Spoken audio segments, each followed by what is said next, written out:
ലോകത്തിലെ ഏറ്റവും വില കൂടിയ 3 ക്രെഡിറ്റ് കാർഡുകളെ കുറിച്ച് പറഞ്ഞാലോ.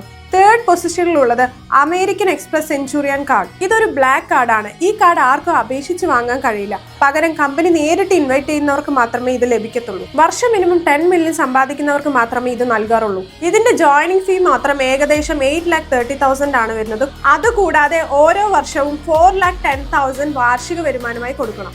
പേഴ്സണൽ കൺസേജ് സേവനങ്ങളും പ്രത്യേക ഇവന്റുകളിലേക്കുള്ള പ്രവേശനവുമാണ് ഇതിന്റെ മെയിൻ അട്രാക്ഷൻ.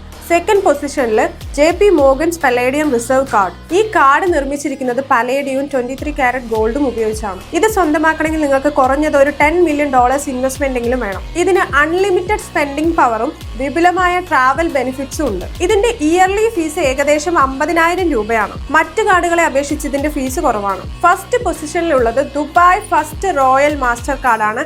ഇതാണ് ലോകത്തിലെ ഏറ്റവും വലിയ ലക്ഷറി കാർഡ്. പൂർണ്ണമായും സ്വർണത്തിൽ തീർത്ത ഈ കാർഡിന് നടുവിൽ ഒരു ഡയമണ്ട് പതിപ്പിച്ചിട്ടുണ്ട്.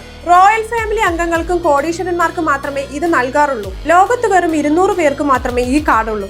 ഇതിന് ക്രെഡിറ്റ് ലിമിറ്റോ മറ്റു പരിമിതികളോ ഒന്നും തന്നെയില്ല.